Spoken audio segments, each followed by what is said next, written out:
I just recorded all this and realized I had my mic muted again. So let's dig into this. Hi, my name's Hayden. This is Leetcode 2818.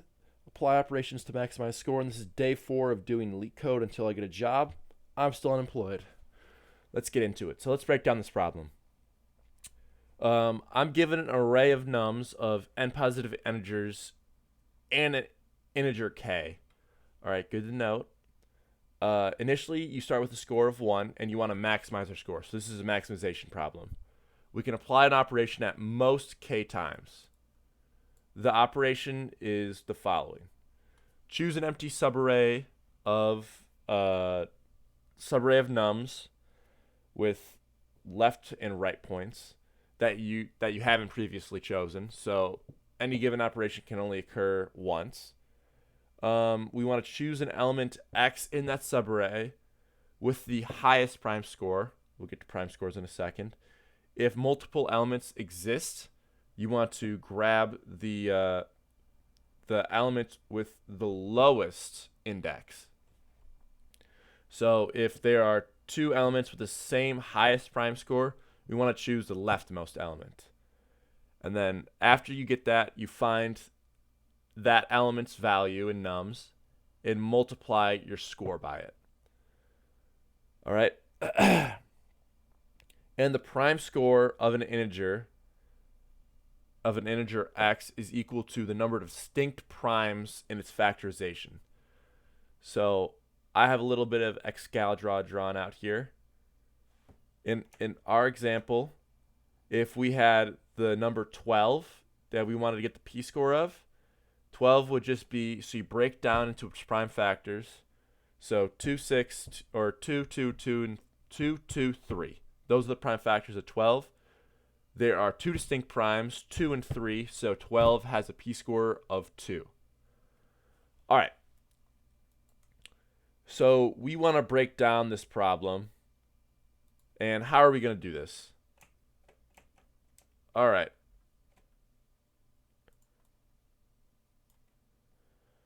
First things first, let's just draw some things out.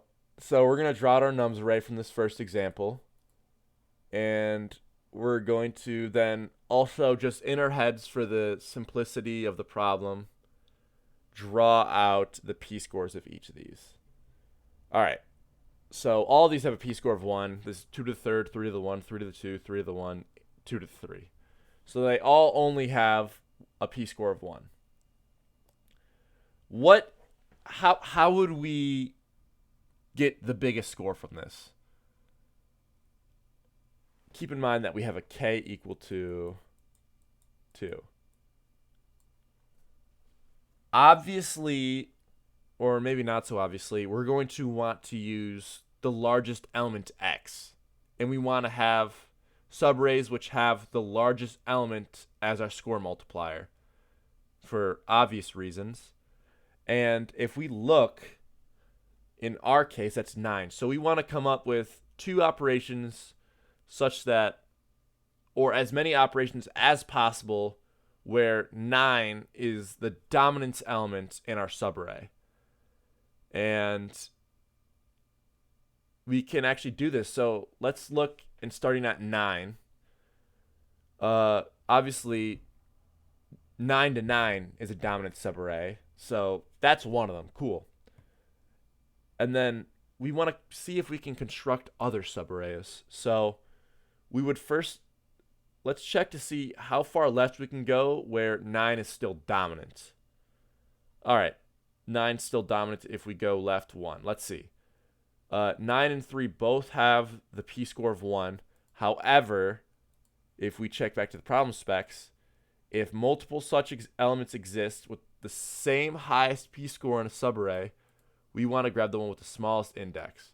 So if we come back to Excalibur, if we have the 3, 9 subarray, well, both of them have the same p-score, the same highest p-score of 1, but because 3 is the lowest indexed highest p-score, we're going to prioritize 3. We don't want that. So there are you cannot extend the subarray left of 9, really. So there's a 0 L extension. So that's what we have over here. And then if we look at going to the right, all right, can we go to the right to include 9 and 3? Yeah, because 9 and 3 both have the highest p-score of 1, but 9 has a smaller index. So perfect. We can have 9 and 3 as a subarray. Same thing with 8. Because all three of them have the same highest index, and 9 has the lowest index, or same highest p-score, and 9 has the lowest index, 9 is still dominant. So there are 3 different subarrays which we can use. And to calculate this with the values we calculated earlier, so we saw that there are 2 extra elements to the right of 9 that we can use, and 0 extra elements to the left of 9 that we can use. So if we have L and R, we can calculate how many subarrays has 9 dominant. So that's just going to be L plus 1 times R plus 1. So yada, yada, yada. This is 1 times 3, 3. All right, cool. All right, now it gets a little bit trickier. Let's start getting into implementation details. First, how are we going to compute our p-scores efficiently? We want to be able to do this in O of, or less than O of n time. As if this is any greater, or first of all, we're pretty confident that we're going to need all the p-scores. I can't think of an optimization where we don't need the p-scores. So we're going to need a algorithm to find all the p-scores in this array without that computation being, it has to be less than O of n squared. So what's our algorithm going to look like? So for any such p-score, if we want to calculate the p-score of num, what are we going to have to do? All right, let's go back to our example of 24. One way that you can do this is by iterating starting at 2. So iterating starting at 2. And the first thing you're going to check is if I times I is greater than, or no, sorry, less than or equal to.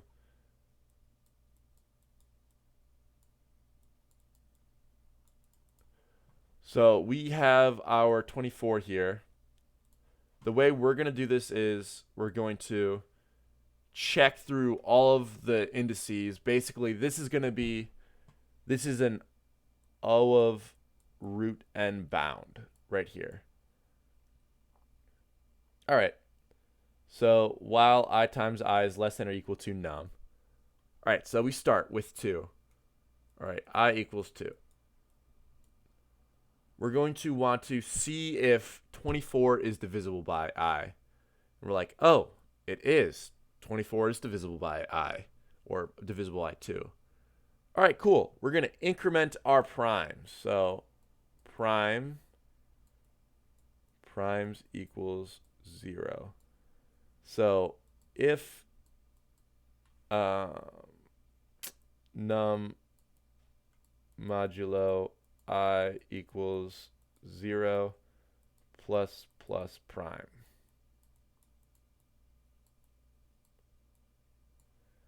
All right, cool. And then obviously we can't just keep continuing this process, because once we get to 4,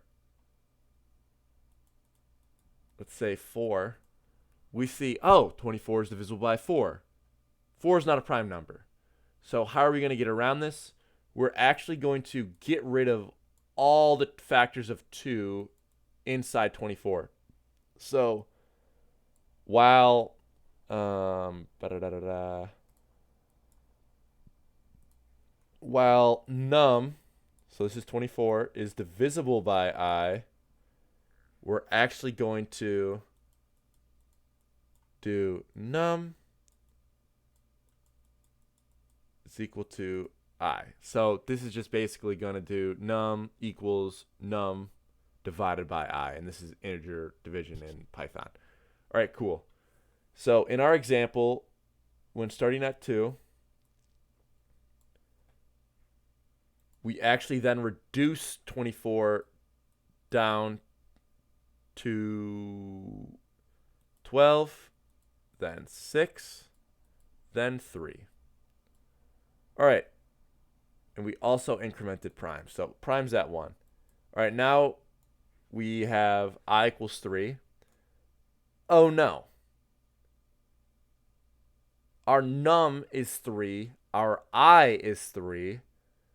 This is a potential issue. We know that 3 is part of the value or part of our primes, but this current function doesn't account for that. So we add another check. If I doesn't equal 1, primes plus 1.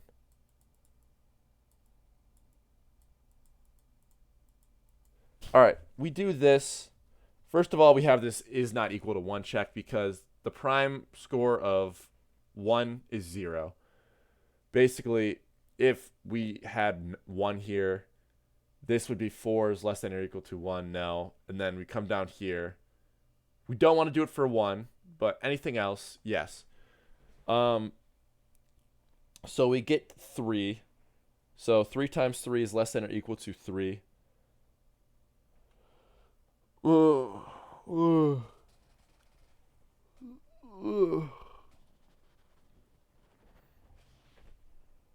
Oh, sorry, this is not num. This is supposed to, or this is not I. This is supposed to be num. So if num is not equal to 1, we add to primes. And then we return primes. So basically, all this algorithm is doing is, for each value, it goes, are you divisible by 2? Yes, you are. All right, you're becoming this number. Is this number divisible by 3? No. Okay. Is that number 1? No. All right. So we add to primes. That is an O of n p-score algorithm. This means that calculating p-scores is a O of n root n operation. Great. First part of the problem done. Second part of the problem. If we come back to what we did to find the number of subarrays previously, this is actually, for any given index, finding all valid subarrays is an O of n operation. So for an entire array, it's an O of n squared. So we're going to have to slim this down. How are we going to do this? Well, you're going to do this with a monotonic stack, and we'll go through this. All right. So basically, these elements, we're going to create a left and a right array instead of a left and a right value like this. Basically, we're going to want to store all these left and right values. So intuitively, we know that left of 8, there's 0 left of 8. 3, 8 has a 3 prime score, same prime score, so 3 has no left values, yada, yada, yada. How are we going to do this we want to be able to get the whole array in less than O of n squared time, probably O of n time. What we do is we're going to actually have a monotonic stack. What this is useful for is, let's say,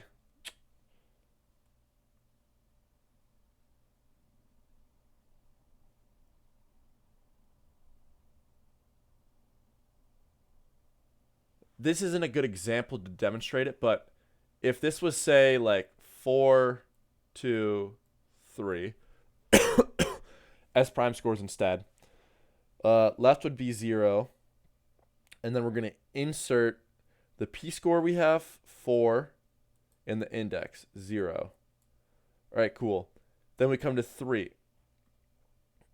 we're going to want to input, because 3 is not a dominant element, or it's not more dominant than 8, we're going to want to, basically this stack is storing the most dominant elements before or after that element. So it's hard to explain, but basically the monotonic stack would say 4 is the most dominant element starting at index 0, and it's more dominant than, say, 2 right now. So let's have 5 here. If we were to do this, we would add 4 to this to this element, or to this stack, and then we come to 3. 3 is not more dominant. Is not more dominant than 8, because it has a p-score of 2 compared to 4. So we're going to give it a 0, and then we're going to add it to this stack. So 2, 1, 3. Well, this is interesting. 3 actually is more dominant. So what we're going to do is we're going to iterate through the stack going downwards and see which element is more dominant then. Well, it's more dominant than this was 2, 1. It's more dominant than this. So we know that the number of left arrays is at least 1. So we'll get rid of this. This is going to be 3, 2. All right. So you here are 1. And then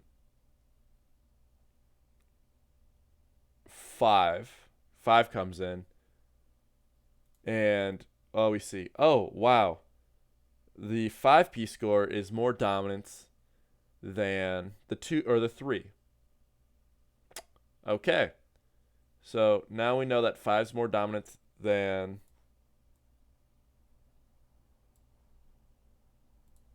that element. All right, and then we see, oh wow, it's also more dominant than 4. We get rid of that, and now we have 5, 3. And the way we would do some index addition / subtraction to find this. So 5's at index 3. Just 3 is the number. So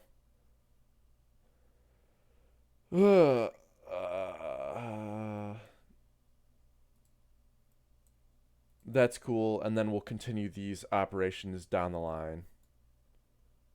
Let's say that's 5 for the sake of fun. This is still going to be 0 since 5 is the lower element. And then going to the right is the same thing, but we favor the smaller index. So technically this would be 0 to the right of this one, 1 to the right of this one, 0 to the right of this one, 0 to the right of this one, 2 to the right of this one. All right, cool. We're going to stick to the original example. This was just to demonstrate the utility of a monotonic stack. The answer to this one, oops. Oh my goodness. The answer to this one, right. What is more dominant to the right of this? Oh, well, we see this has no dominant element, or it's at the end, so it can't. 3. 3 is the smallest index compared to, or 3 is the same largest p-score next to 8, plus it's a smaller index. 1. And then this trend continues downwards. Oh, this has the same highest p-score. 2, 3, 4. All right, and then when we use the priority queue to now select our element, we see that 9, we see our, what's it called? Da da da da da. We get our largest element, which is going to be our largest multiplier, and we want to griddily select for this, and we also get the index. We use the index to index into these left and right arrays to get the pre-computed left and right values, which we then use up here to calculate how many possible subarrays use this 9 value. Once we have this value, our score becomes this function. We'll get back to this part later. This is the next kind of part of the algorithm. Score times equals num sub to the power of, or no, it's x to the power of num sub. Basically, this can become an incredibly expensive operation when num sub gets very large, like in the thousands, say. So we're going to actually need to do some quick exponentiation. And the way we're going to do this is binary exponentiation. I don't really want to get into the details of it, but here's the exponentiation method. Basically, this will do the exponentiation in O of log n time, O of log e time, where e is the exponent, whereas the previous method of just naively doing 9 times 9 times 3 would take e time. So this saves us in our exponentiation, and this is O of log n. And the final little part is we got to keep in mind, so we said that there are three subarrays. We just want to make sure that we don't overdo the amount of operations we get, so we'll also cap this at k and num sub as our exponent. And every time we do an operation with num sub, we will also just minus equal num sub. And this will keep track of how many operations we have left. All right, so submitting this.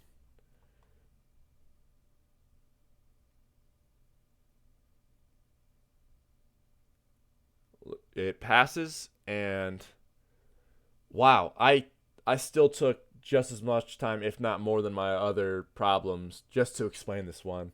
So yeah, this was a pretty difficult one. I don't want to say very difficult because when you break it down, each part isn't insane. My problem last night was I was just stuck, and I just completely forgot that exponentiation could be an issue before I just had as the naive method of using this, and I'm pretty sure that's linear. So this was my bottleneck, and the fact that March Madness was on. We won't talk about that though. But yeah, this was this was Leetcode 2818.